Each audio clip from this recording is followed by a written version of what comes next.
मित्रों, आज दिनांक 6 फरवरी के सायंकालीन इस 206वें अंक में आपकी बात आपके साथ राकेश मोहन त्यागी यूट्यूब चैनल के इस अंक में आप सभी का हार्दिक स्वागत अभिनंदन। मित्रों, जैसा कि आप सबको सर्वविदित है कि ये समय अपने देश ही नहीं विश्व के एक बहुत बड़े आयोजन का साक्षी बन रहा है। महाकुंभ जो 144 वर्ष बाद जिसका आयोजन हो रहा है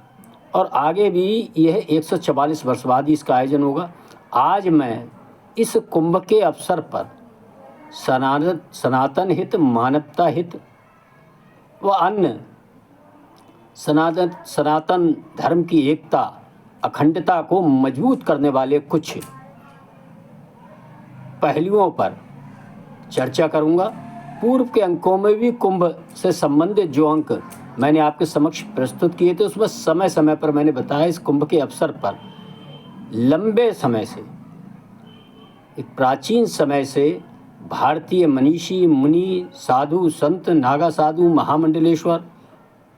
अन्य सभी विद्वत जन जुटते थे और मानव हित, सनातन हित, राष्ट्र हित में क्या क्या निर्णय हो सकते हैं उसकी चर्चा कर समाज के बीच रखने का काम इस आयोजन के अवसर पर किया जाता था। मित्रों, कुंभ की प्राचीनता के संबंध में मैं बस एक ही उदाहरण आपके समक्ष पहले भी प्रस्तुत किया था, फिर करूंगा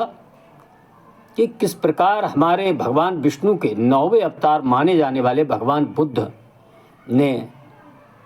जिनका जन्म 563 ईसा पूर्व मतलब 2500 वर्ष से ज़्यादा समय पूर्व भी कुंभ व संगम स्नान के समय में अपने जो प्रवचन हैं उसमें चर्चा की थी। किस प्रकार उन्होंने बताया था कि आप चाहे व्यक्ति कितने भी कुंभ नहा ले, कितने संगम स्नान कर ले, यदि वो मन से निर्मल और पाप मुक्त होकर अपने मन वचन कर्म से यदि वो पापों से मुक्ति नहीं पाता है, खराब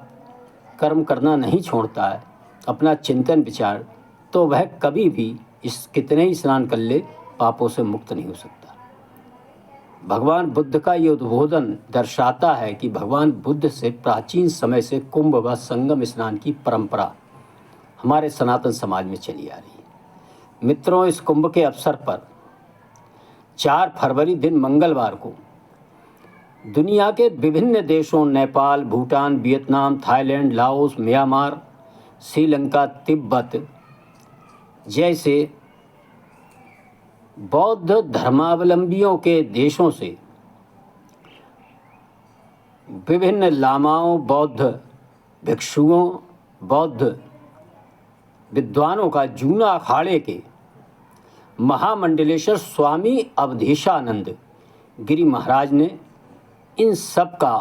महाकुंभ में स्वागत करते हुए इनको अंग वस्त्रम, माला आदि पहनाकर स्वागत किया। और मित्रों, इस अवसर पर जो हम सबके जानने योग्य स्वागत योग कार्य है, कुंभ महाकुंभ नगर से बौद्ध महाकुंभ यात्रा की शुरुआत भी हुई और इस यात्रा की शुरुआत करते हुए उत्तर प्रदेश के मुख्यमंत्री आदरणीय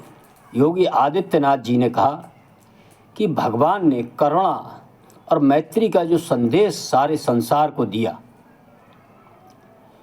यदि आने वाले समय में भारत सुरक्षित रहेगा तभी ये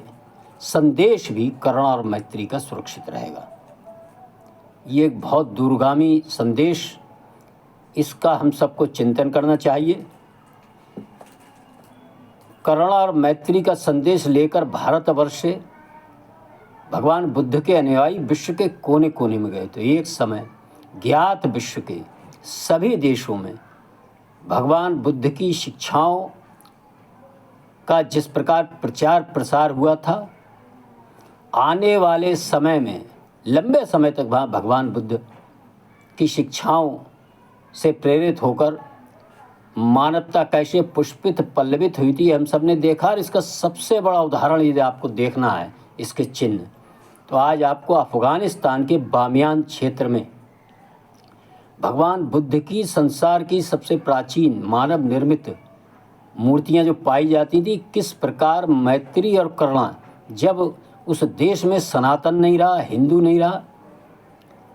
बौद्ध नहीं रहे, किस प्रकार उन मूर्तियों का वहाँ के आतंकवादियों ने, आप सबने देखा होगा, सन 2000 के दशक में तोड़ने का काम किया था, सारे विश्व की अनुनय विनय के बावजूद भी। ये हमको याद आना चाहिए। आज जिन जिन देशों में सनातन की जड़ों से बौद्ध व हिंदू कमज़ोर हो रहे हैं, उन देशों में किस प्रकार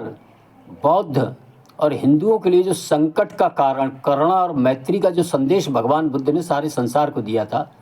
वह किस प्रकार मिटाया जा रहा है, इसकी झलक आपको देखना है तो बांग्लादेश में देख लीजिए, श्रीलंका में भी बौद्धों का और ऐसे जिहादी जो विचारधारा के लोग पूरे विश्व में फैले हुए हैं, संघर्ष चल रहा है। चाहे कंबोडिया हो और म्यांमार में तो ये भीषण संघर्ष चल रहा है। नेपाल में भी धीरे धीरे किस प्रकार भगवान बुद्ध के संदेशों को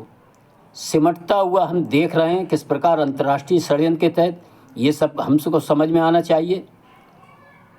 और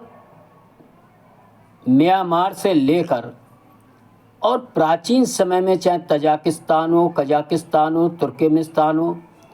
जो मध्य एशियाई देश कहे जाते हैं, जहाँ किसी समय भगवान बुद्ध की शिक्षाएं के आधार पर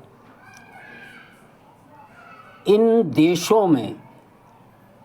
भगवान बुद्ध के संदेशों का समय आने पर आप देखते हैं किस प्रकार की विचारधारा में फैली थी, और करुणा मैत्री का वह संदेश पूरी तरह उनके मानने वालों का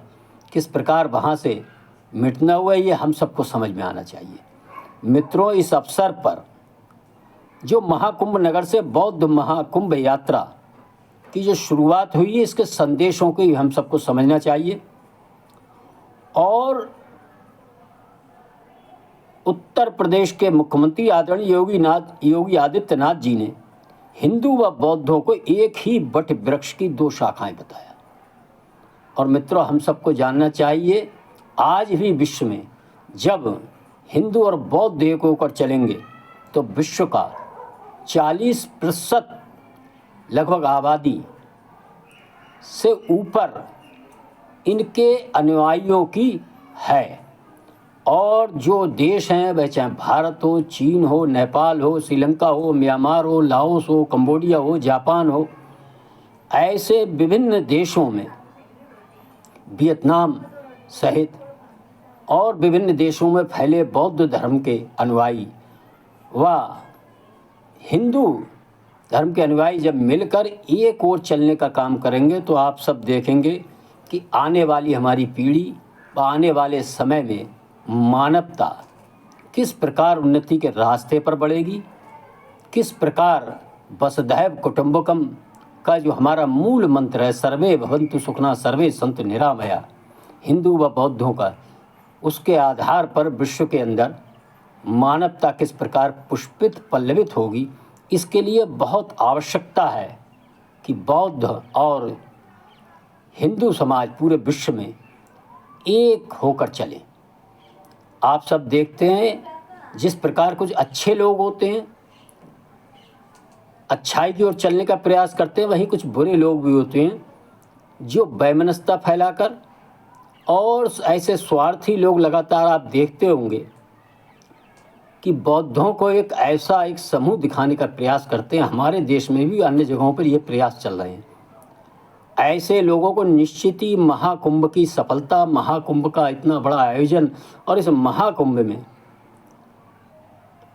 भगवान बुद्ध के अनुयायियों का विश्व के दर्जनों देशों से आना, भूटान के नरेश भी 4 तारीख को आए थे, और किस प्रकार उन्होंने सनातन पद्धति के आधार पर कुंभ